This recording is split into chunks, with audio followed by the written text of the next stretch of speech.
Hello dear students, आज आप पढ़ेंगे क्लास 9 मैथ्स का चैप्टर नंबर 1 संख्या पद्धति नंबर सिस्टम।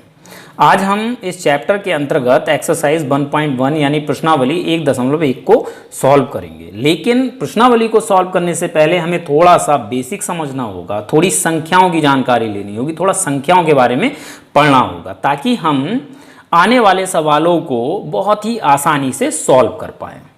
तो चलिए आज की अपनी इस क्लास को फटाफट से शुरू करते हैं। बहुत ही आसान और सरल भाषा में आपको सिखाऊंगा चीज़ें। तो सबसे पहले हम बात करेंगे संख्याओं की, यानी सबसे पहले हमारी बात होगी प्राकृत संख्याओं की। प्राकृत संख्याएं या फिर प्राकृतिक संख्याएं, बात एक ही है। बचपन से आपने स्टूडेंट्स गिनतियां पढ़ी हैं, 1 2 3 4 5 6 7 8 इस तरह से। तो ये जो गिनतियां हैं, ये जो काउंटिंग नंबर्स हैं, यही हमारी प्राकृत संख्याएं होती हैं। गिनतियां 1 से शुरू होती हैं लेकिन कभी खत्म नहीं होती हैं, या यूं कह लें कि कोई भी गिनती सबसे बड़ी नहीं होती है। अगर हम किसी भी गिनती में 1 जोड़ देते हैं तो हमें उससे अगली गिनती प्राप्त हो जाती है। तो गिनती 1 से जरूर शुरू होती है लेकिन कभी खत्म नहीं होती है या अनंत होती हैं। तो इन्हीं को हम कहते हैं प्राकृत संख्याएं यानी नेचुरल नंबर्स। ठीक है, तो यहाँ लिख देता हूँ 1 2 3 4 5 dot dot dot dot dot dot, यानी आप लिखते जाएंगे गिनतियाँ कभी खत्म नहीं होंगी। तो यहाँ मैं ये भी लिख देता हूँ कि ये अनंत है। अनंत का मतलब क्या होता है? जिसका कोई अंत ना हो। ठीक है, 1 से शुरू होंगी और अनंत तक गिनतियाँ हमारी चलती रहती हैं। तो इन्हें हम कहते हैं प्राकृत संख्याएँ यानी नेचुरल नंबर्स, और इन्हें हम n से दिखाते हैं। ठीक है, अब हम बात कर लेते हैं पूर्ण संख्याओं की। पूर्ण संख्याएं यानी होल नंबर्स की। ये पूर्ण संख्याएं क्या होती हैं? अगर हम प्राकृत संख्याओं के समूह में, ये जो समूह है प्राकृत संख्याओं का, इनमें 0 और शामिल कर लें। देखो अभी इसमें 0 नहीं है, तो अगर हम इसमें 0 भी शामिल कर लें तो इस प्रकार से संख्याओं का जो संग्रह बन जाएगा उसे हम कहेंगे पूर्ण संख्याओं का संग्रह। देखो 0 और सभी प्राकृत संख्याएं 1 2 3 4 5 dot dot dot dot dot अनंत। या यूं कह लें कि वे संख्याएं जो 0 से शुरू होती हैं और अनंत होती हैं उन्हें हम कहते हैं पूर्ण संख्याएं यानी होल नंबर्स, और इन्हें हम W से दिखाते हैं। समझ में आ गई दोनों संख्याएं? दोनों में अंतर क्या है? प्राकृत संख्या 1 से शुरू होती है, इसमें 0 नहीं होता है। पूर्ण संख्या 0 से शुरू होती है। सभी प्राकृत संख्याएँ हमारी पूर्ण संख्याएँ भी होती हैं, क्योंकि सभी प्राकृत संख्याएं पूर्ण संख्याओं के अंतर्गत आ जाती हैं। तो जितनी भी प्राकृत संख्याएं वो पूर्ण संख्याएं भी होती हैं, लेकिन सभी पूर्ण संख्याएं प्राकृत संख्याएं नहीं होती हैं। क्यों? क्योंकि पूर्ण संख्या में 0 होता है, प्राकृत संख्या में 0 नहीं होता है। दोनों संख्याएं आपको समझ में आ गई। अब हम बात कर लेते हैं पूर्णांकों की। किसकी? पूर्णांकों की यानी इंटीजर्स की। इन्हें हम Z से दिखाते हैं। ये इंटीजर्स क्या होते हैं? देखो पूर्ण संख्याओं में क्या है स्टूडेंट्स? 0 है और सभी प्राकृत संख्याएं हैं। और ये प्राकृत संख्याएं कैसी हैं? धनात्मक पूर्णांक हैं, प्लस वाले पूर्णांक हैं। अगर हम इन पूर्ण संख्याओं में इन्हीं प्राकृत संख्याओं का ऋणात्मक रूप भी ले लें, यानी ऋणात्मक पूर्णांकों को भी अगर हम पूर्ण संख्याओं में शामिल कर लें, तो इस प्रकार से संख्याओं का जो संग्रह बनता है उन्हें हम कहते हैं पूर्णांकों का संग्रह। देखो जैसे कि 0 1 2 3 4 5 डॉट डॉट डॉट डॉट अनंत, ये क्या हो गया? पूर्ण संख्याओं का संग्रह। अब हम इनमें क्या करेंगे? ऋणात्मक पूर्णांकों को भी शामिल कर लेंगे। -1 -2 -3 -4 डॉट डॉट डॉट डॉट। इधर ये ऋणात्मक पूर्णांक भी कैसे हैं? अनंत हैं। तो ये जो संग्रह बना जिसमें क्या क्या है? 0 है, सभी धनात्मक पूर्णांक है और सभी ऋणात्मक पूर्णांक है, ये संग्रह पूर्णांकों का संग्रह कहलाता है। ठीक है, 0 ना तो हमारा धनात्मक होता है ना ऋणात्मक होता है। पूर्ण संख्याओं और पूर्णांकों में क्या अंतर है? प्रत्येक पूर्ण संख्या पूर्णांक भी होती है, क्योंकि सभी पूर्ण संख्याएं पूर्णांकों के अंतर्गत आ जाती हैं। तो प्रत्येक पूर्ण संख्या क्या हो जाती है? पूर्णांक भी हो जाती है। लेकिन प्रत्येक पूर्णांक पूर्ण संख्या नहीं होती। क्यों? क्योंकि पूर्णांक हमारे ऋणात्मक भी होते हैं, जबकि पूर्ण संख्याओं में केवल धनात्मक पूर्णांक ही होते हैं। ठीक है, उम्मीद करता हूं आपको ये तीनों संख्याएं समझ में आ गई होंगी। अब स्टूडेंट्स एक बात बताइए, 0 और 1 के बीच में क्या है? 0 और 1 के बीच में क्या है? 0 और 1 के बीच में 1/2 है। तो आपने इस तरह की भी संख्याएं देखी होंगी, 1/2, 1/8, 1/16, 3/7, इस तरह की संख्याएं। तो इन संख्याओं को हम क्या कहते हैं? तो चलिए इन संख्याओं की बात कर लेते हैं। इनको हम कहते हैं परिमेय संख्याएं। परिमेय संख्याएं यानी रेशनल नंबर्स, और इन्हें हम क्यू से दिखाते हैं। अब ये रेशनल नंबर्स की परिभाषा क्या होती है? तो स्टूडेंट्स, वे संख्याएं जो p/q के रूप की होती हैं, जहां p और q दोनों ही पूर्णांक होते हैं, q 0 नहीं होता है, उन्हें हम कहते हैं परिमेय संख्याएं। p भी हमारा पूर्णांक हो, q भी हमारा पूर्णांक हो, लेकिन q 0 ना हो, तो ऐसी संख्याएं क्या कहलाती हैं? परिमेय संख्याएं। p और q क्या होते हैं? पूर्णांक, और वो भी कैसे? सहअभाज्य पूर्णांक। सहअभाज्य पूर्णांक, ठीक है। और q जो है वो 0 नहीं होना चाहिए। तो ऐसी संख्या हमारी परिमेय संख्याएं कहलाती हैं। अब आपके दिमाग में एक चीज आ रही होगी कि सर ये सहअभाज्य पूर्णांक क्या होते हैं, सहअभाज्य संख्याएं क्या होती हैं, को प्राइम नंबर्स क्या होते हैं? तो स्टूडेंट्स, वे संख्याएं जिनमें एक के अलावा कोई दूसरा कॉमन फैक्टर नहीं होता है, कोई दूसरा कॉमन फैक्टर नहीं होता है, उन्हें हम कहते हैं सहअभाज्य संख्याएं। जैसे कि 15, 17, ये दोनों ही संख्याएं सहअभाज्य संख्याएं हैं। क्यों? क्योंकि 15 और 17 में एक के अलावा कोई दूसरा कॉमन फैक्टर नहीं है, कोई दूसरा उभयनिष्ठ गुणनखंड नहीं है। दोनों ही संख्याएं किसके पहाड़े में आती हैं? केवल एक के पहाड़े में। क्या कोई और ऐसी संख्या है जिसके पहाड़े में 15 और 17 दोनों आते हों? नहीं है ना। तो ये दोनों कैसी हो जाती हैं संख्याएं? सहअभाज्य संख्याएं। अगर वहीं पर मैं बात करूं 15 और 20 की, तो ये दोनों संख्याएं सहअभाज्य संख्याएं नहीं है। क्यों नहीं है? क्योंकि इनमें एक के अलावा, 15 और 20 में एक के अलावा 5 भी एक कॉमन फैक्टर है, 5 भी एक उभयनिष्ठ गुणनखंड है। देखो 5 के पहाड़े में 15 भी आता है और 20 भी आता है, तो 5 क्या हो जाता है? 15 और 20 का कॉमन फैक्टर हो जाता है। तो ये दोनों जो संख्याएं हैं ये सहअभाज्य संख्याएं नहीं हैं। अगर हम इनके कॉमन फैक्टर को काट दें, 5 तिया 15 और 5 चौक 20, तो हमें यहाँ प्राप्त हुआ 3,4, यानी 3 और 4। अब ये 3 और 4 ये दोनों सहअभाज्य हैं, क्योंकि अब इन दोनों में एक के अलावा कोई दूसरा कॉमन फैक्टर नहीं है। ठीक है, तो इस तरह की संख्याओं को हम कहते हैं सहअभाज्य संख्याएं। तो परिमेय संख्या क्या होती है? वे संख्या जो p/q के रूप की होती है, जहां p और q दोनों सहअभाज्य पूर्णांक होते हैं, q 0 नहीं होता है, परिमेय संख्याएं कहलाती हैं। जैसे कि यहां पर हम कुछ उदाहरण ले लेते हैं, जैसे 1/2 हो गया, 3/7 हो गया, 9/11 हो गया, 17/16 हो गया, -3/5 हो गया, -4/7 हो गया, 22/7 हो गया, 7/22 हो गया। ठीक है ना। तो इस तरह की संख्याएं हमारी परिमेय संख्याएं कहलाती हैं। देखो ऊपर और नीचे क्या हैं? पूर्णांक हैं। पूर्णांक हमारे ऋणात्मक और धनात्मक दोनों ही होते हैं। तो ऊपर भी पूर्णांक है, नीचे भी पूर्णांक है, और नीचे हमारा किसी में भी 0 नहीं है। तो ये क्या है? ये सब परिमेय संख्याएं हैं। अगर मैं आपसे कहूं कि 7/0 क्या ये एक परिमेय संख्या है, तो आपका जवाब होगा ये एक परिमेय संख्या नहीं है, क्योंकि यहाँ q हमारा 0 है। q हमारा कभी भी 0 नहीं होना चाहिए। अगर मैं कहूं आपसे 0/7 क्या ये एक परिमेय संख्या है, तो यस ये एक परिमेय संख्या है। यहाँ पर हमारा p 0 है, q 0 नहीं है। ठीक है, तो परिमेय संख्याएं भी हमारी कैसी हैं? अनंत हैं, बहुत सारी हैं। ठीक है, एक चीज आपके दिमाग में और आई होगी कि सर अगर ऐसे पूर्णांक हों जैसे कि 15/20 जो सहअभाज्य ना हो, तो क्या ये एक परिमेय संख्या नहीं है? बिल्कुल, ये भी एक परिमेय संख्या है, लेकिन इसका असली रूप क्या है?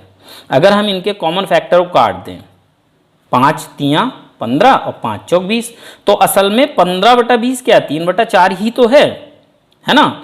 तो इस तरह की जो संख्याएं होती हैं ये कहलाती हैं हमारी तुल्य परिमेय संख्याएं। ठीक है, बात आ गई समझ में? उम्मीद करता हूं ये चीज आपको समझ में आ गई होगी। कोई भी संख्या जिनको हम p/q के रूप में लिख सकें, जहां p और q दोनों ही पूर्णांक हो, q 0 ना हो, वो हमारी परिमेय संख्याओं के अंतर्गत आ जाती हैं। ठीक है, अब हम बात करते हैं दशमलव संख्याओं की। दशमलव संख्याएं। तो स्टूडेंट्स, ये जो परिमेय संख्याएं होती है ना, इनका दशमलव प्रसार दो प्रकार का होता है। एक होता है शांत दशमलव प्रसार यानी टर्मिनेटिंग, और एक होता है अशांत आवर्ती दशमलव प्रसार। अशांत आवर्ती दशमलव प्रसार यानी नॉन टर्मिनेटिंग बट रिपीटिंग। दोनों के उदाहरण ले लेते हैं, जैसे 1.2 हो गया, 2.5 हो गया, 0.07 हो गया, 3.75 हो गया, 0.0005 हो गया। इस तरह के दशमलव प्रसार हमारे शांत दशमलव प्रसार कहलाते हैं। जब दशमलव के बाद अंकों का प्रसार लगातार चलता ना रहे, रुक जाए, जैसे यहाँ पर दशमलव के बाद केवल 2 आया है, यहाँ 5 आया है, यहाँ 07 आया है, यहाँ 75 आया है, यहाँ 0005 आया है, इससे आगे ये अंक नहीं चल रहे हैं, दशमलव प्रसार यहाँ रुका हुआ है, तो इन्हें हम कहते हैं शांत दशमलव प्रसार। ठीक है। और अशांत आवर्ती दशमलव प्रसार क्या होते हैं? जहां पर दशमलव के बाद अंकों का प्रसार चलता रहे, यानी अंक लगातार आते रहें, कभी रुके ही ना, उन्हें हम कहते हैं अशांत। और अगर दशमलव के बाद जो अंक हैं, इन अंकों का कोई खंड रिपीट हो, तो उन्हें हम कहते हैं आवर्ती। चलिए उदाहरण से देखिए, जैसे कि 0.33333333, ये 3 लगातार चलता रहे, कभी रुकेगा ही नहीं। और यहाँ दशमलव के बाद एक अंक जो कि 3 है, ये रिपीट हो रहा है, 3. तो ये जो दशमलव प्रसार है, ये है अशांत आवर्ती दशमलव प्रसार। एक उदाहरण और ले लेते हैं, जैसे 2.45454545, ये 454545 लगातार आता रहेगा, कभी रुकेगा ही नहीं। तो ये क्या हो गया? अशांत आवर्ती दशमलव प्रसार। यहाँ देखो दशमलव के बाद अंक लगातार चल रहे हैं, रुक ही नहीं रहे हैं, तो ये अशांत हो गया। और यहाँ 2 अंक रिपीट हो रहे हैं, 4 और 5, तो ये कैसा हो गया? आवर्ती हो गया। ठीक है। एक उदाहरण और ले लेते हैं, मान लो 0.136136136 इस तरह से ये लगातार चलता रहेगा, कभी रुकेगा ही नहीं। यहाँ दशमलव के बाद ये 3 अंक रिपीट हो रहे हैं, 136 तो ये आवर्ती हो गया। तो इस तरह के दशमलव प्रसार को हम कहते हैं अशांत आवर्ती दशमलव प्रसार। दशमलव के बाद चाहे 1 अंक हो, चाहे 2 अंक हो, चाहे 3 अंक हो, चाहे 4 अंक हो, अंकों का कुछ खंड रिपीट होने लगता है, तो उसे हम कहते हैं अशांत आवर्ती दशमलव प्रसार। ठीक है। इनको इस तरह से भी लिख सकते हैं, देखो यहाँ पर हम 0.33 को लिख सकते हैं 0.3, और इस 3 के ऊपर इस तरह से एक लाइन खींच सकते हैं। दशमलव के बाद जितने अंक रिपीट हों, उतने अंकों के ऊपर आप इस तरह से एक लाइन खींच दीजिए, इसे बार कहते हैं। और ये बार क्या बताता है? कि यहाँ 3 रिपीट हो रहा है। ठीक है। इसको आप कैसे लिख सकते हैं? 2 दशमलव, यहाँ 2 अंक रिपीट हो रहे हैं, 4 5, तो यहाँ 4 और 5 लिखिए, 2 अंक लिखिए, दोनों अंकों के ऊपर आप इस तरह से लाइन खींच दीजिए। इसको आप कैसे लिखेंगे? 0.1136, यहाँ 3 अंक रिपीट हो रहे हैं, तो इन तीनों अंकों के ऊपर इस तरह से एक लाइन खींच दीजिए। ठीक है। तो यहाँ आपको अशांत आवर्ती दशमलव प्रसार में दशमलव के बाद अंकों का एक खंड रिपीट होता हुआ दिखाई देगा, और ये अंक कभी रुकेंगे नहीं। ठीक है ना। तो इस प्रकार के दशमलव प्रसार को हम अशांत आवर्ती दशमलव प्रसार कहते हैं। इन दोनों ही दशमलव प्रसारों को हम P/Q के रूप में लिख सकते हैं। इन दोनों ही दशमलव प्रसारों को हम क्या कर सकते हैं? P/Q के रूप में लिख सकते हैं। देखो 1.2 को हम कैसे लिख सकते हैं? दशमलव हटाइए तो नीचे 10 आ जाएगा, ये क्या हो गया? P/Q रूप हो गया। 12 एक पूर्णांक है और 10 भी एक पूर्णांक है। आप चाहें तो इनके जो कॉमन फैक्टर उनको काट दीजिए, 2 से 2 छंग 12 और 2 पंजे 10। ठीक है ना। इसी प्रकार इनको भी हम लिख सकते हैं। देखो एक चीज और समझो, अगर हम भाग में शेषफल 0 प्राप्त कर लेते हैं कहीं पर भी, तो हमारा दशमलव प्रसार शांत होता है। जैसे देखो 1/2 है, 2 से मैं 1 को भाग दूं तो मुझे क्या मिलेगा? 1/2 का मतलब क्या? 2 से 1 को भाग देना। अगर हम इसे दशमलव में लिखें तो हमें क्या मिलेगा? यहाँ देखो हम दशमलव लगाएंगे तो 0 बढ़ा लेंगे, 2 पंजे 10, शेषफल 0। शेषफल हमें 0 मिल गया। कहीं पर भी शेषफल अगर हमें 0 मिल जाता है, तो यहाँ जो दशमलव प्रसार होता है वो कैसा होता है? शांत दशमलव प्रसार। क्योंकि शेषफल 0 हो जाता है तो दशमलव के अंकों का प्रसार रुक जाएगा, क्योंकि हमारा शेषफल 0 है। शेषफल 0 होने से भाग आगे हो नहीं सकती, तो यहाँ क्या होगा? दशमलव के बाद अंकों का प्रसार रुक जाएगा, तो ये शांत दशमलव प्रसार कहलाएगा।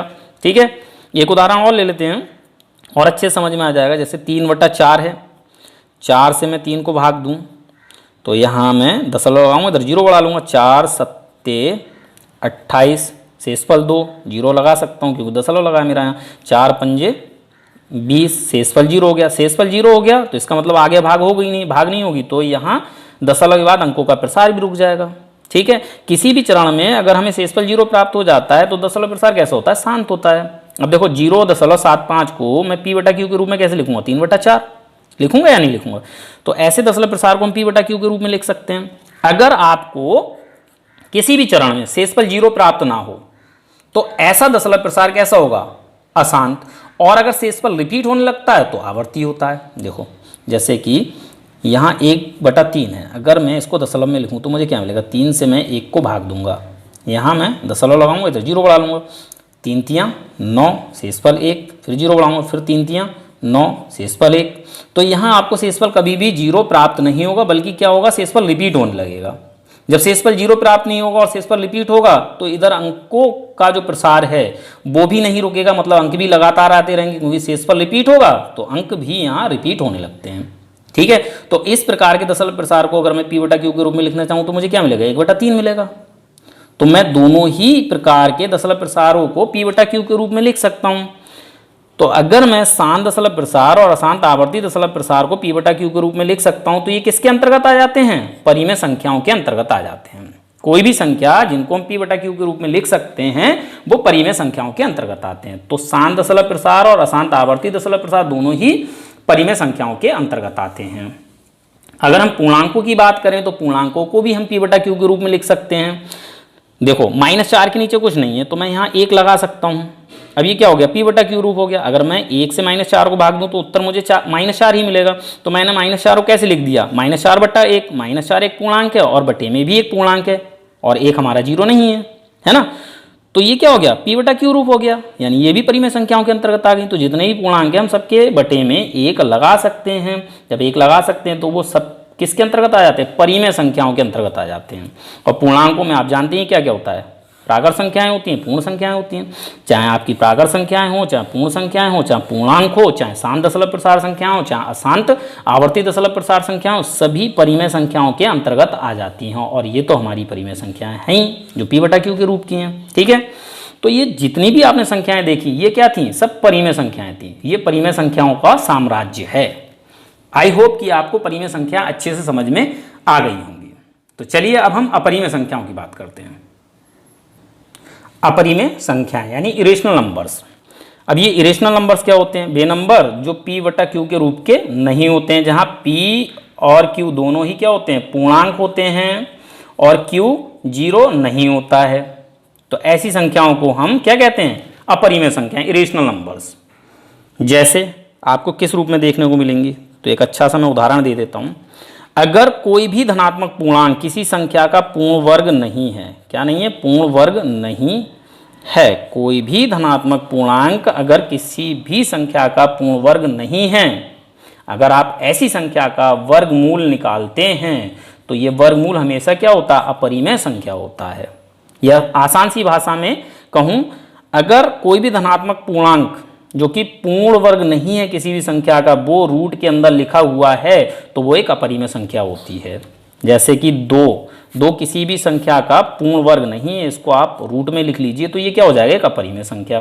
3 एक पूर्ण वर्ग संख्या नहीं है, इसको रूट में लिखेंगे, अपरिमेय संख्या। 5 एक पूर्ण वर्ग संख्या नहीं है, इसको आप रूट में लिखेंगे तो अपरिमेय संख्या। 6 पूर्ण वर्ग संख्या नहीं है, इसको रूट में लिखेंगे तो ये अपरिमेय संख्या है। 7 एक पूर्ण वर्ग संख्या नहीं है तो इसको अगर आप रूट में लिखेंगे तो ये क्या है, एक अपरिमेय संख्या। यहाँ मैंने 4 छोड़ दिया, 4 क्यों छोड़ा, देखो 4 क्या है, एक पूर्ण वर्ग संख्या है। अगर आप इसको रूट में लिखेंगे तो इसका आंसर आपको 2 मिलेगा, यानी 4 का वर्गमूल क्या होता है, 2 होता है। और 2 क्या है, एक पूर्णांक है। पूर्णांक किसके अंतर्गत आते हैं, परिमेय संख्याओं के अंतर्गत आते हैं।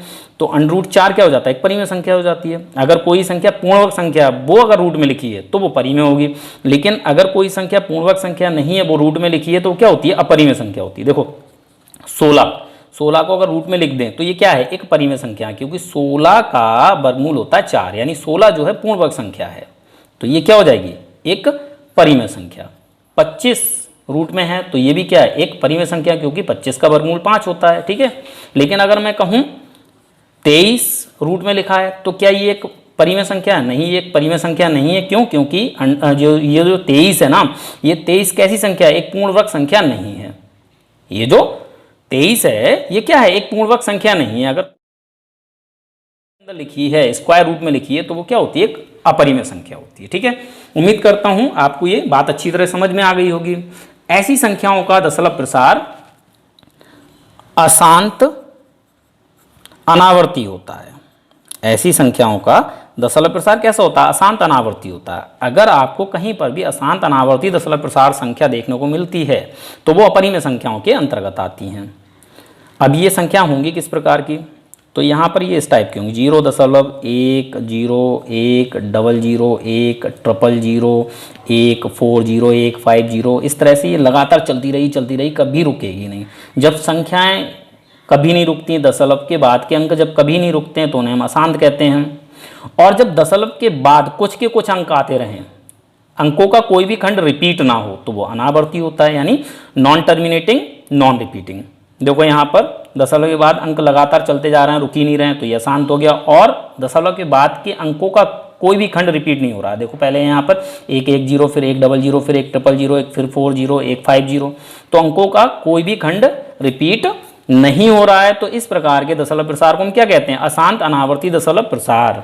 और ये किसके अंतर्गत आते हैं? अपरिमेय संख्याओं के अंतर्गत आते हैं। इस प्रकार के दशमलव प्रसार को हम p/q के रूप में नहीं लिख सकते हैं। अंडरूट 2 के बटे में आप कहेंगे सर हम 1 लगा सकते हैं, तो ये p/q रूप हो जाता है। नहीं, p/q रूप क्या होता है भाई? p और q दोनों पूर्णांक होते हैं। यहाँ 1 तो हमारा पूर्णांक है जो कि q है, लेकिन क्या p जो कि √2 है ये एक पूर्णांक है? नहीं है। तो परिमेय संख्या क्या होती है? पूर्णांक बटा पूर्णांक होना चाहिए। तो यहाँ √2 एक पूर्णांक नहीं है, तो इसको हम 1 लगाकर भी परिमेय संख्या नहीं बोल सकते हैं ना। और ना ही इस प्रकार के दशमलव प्रसार को हम p/q के रूप में लिख सकते हैं। ठीक, तो ये किसके अंतर्गत आ जाते हैं? अपरिमेय संख्याओं के अंतर्गत आ जाते हैं। अगर हम पाई की बात करें तो पाई क्या है? पाई भी एक अपरिमेय संख्या है, क्योंकि इसका दशमलव प्रसार भी कैसा? अशांत अनावर्ती है। जहां दशमलव के बाद अंक कुछ के कुछ आए और कभी ना रुकें, वो होता है हमारा अशांत अनावर्ती दशमलव प्रसार। तो पाई भी हमारा क्या है? एक अपरिमेय संख्या है। ठीक है, बात आ गई समझ में? ओके, अब थोड़ी सी बात और कर लेते हैं।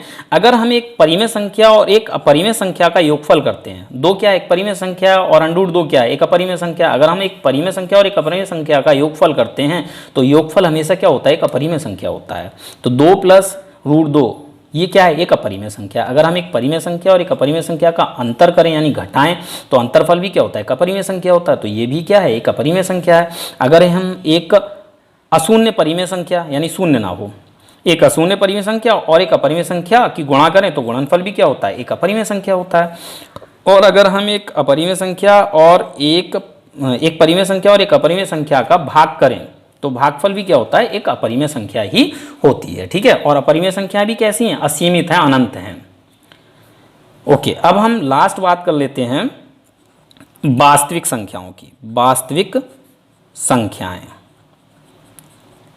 ये तो आपको समझ में आ गई होंगी ना। अपरिमेय संख्याएं वे संख्याएं जिन्हें हम p/q के रूप में नहीं लिख सकते हैं, जहां p और q दोनों पूर्णांक होते हैं, q 0 नहीं होता है। ऐसी संख्याओं को हम अपरिमेय संख्याएं बोलते हैं। अब हम बात कर लेते हैं वास्तविक संख्याओं की। तो वास्तविक संख्याएं क्या होती हैं? सभी परिमेय और सभी अपरिमेय संख्याएं मिलकर कहलाती हैं वास्तविक संख्याएं, यानी रियल नंबर्स। आर से इन्हें दिखाते हैं। परिमेय संख्याएं हमारी असीमित हैं और अपरिमेय संख्याएं भी असीमित हैं। दोनों ही परिमेय और अपरिमेय संख्या मिलकर क्या कहलाती हैं? वास्तविक संख्याएं कहलाती हैं। और हम वास्तविक संख्याओं को, जैसा कि आप जानते हो, संख्या रेखा पर दिखा सकते हैं। वास्तविक संख्याओं को हम क्या कर सकते हैं? संख्या रेखा पर दिखा सकते हैं। चाहे हमारी परिमेय संख्या हो चाहे अपरिमेय संख्या हो, दोनों ही प्रकार की संख्याओं को हम संख्या रेखा पर दिखा सकते हैं। इसीलिए हम संख्या रेखा को वास्तविक संख्या रेखा भी बोलते हैं।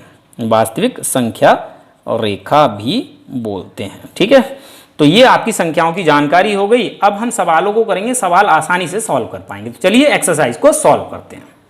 प्रश्नावली 1.1 का पहला सवाल स्टूडेंट्स हमें दिया है, क्या शून्य एक परिमेय संख्या है? क्या आप इसे p/q के रूप में लिख सकते हैं, जहां p व q पूर्णांक हैं और q 0 नहीं है? तो स्टूडेंट्स एक बात बताइए, परिमेय संख्या क्या होती हैं? वे संख्याएं जिन्हें हम p बटा क्यू के रूप में लिख सकते हैं, जहाँ p और q पूर्णांक होते हैं, q जीरो नहीं होता है। तो हम शून्य यानी जीरो को भी p बटा क्यू के रूप में लिख सकते हैं। अतः जीरो क्या हो जाता है, एक परिमेय संख्या है। ठीक है, तो चलिए इसका हम उत्तर लिख लेते हैं, हल लिख लेते हैं। तो सबसे पहले तो हमें लिखना है हाँ शून्य यानी जीरो एक परिमेय संख्या है। ठीक है, इसे हम p बटा क्यू के रूप में लिख सकते हैं,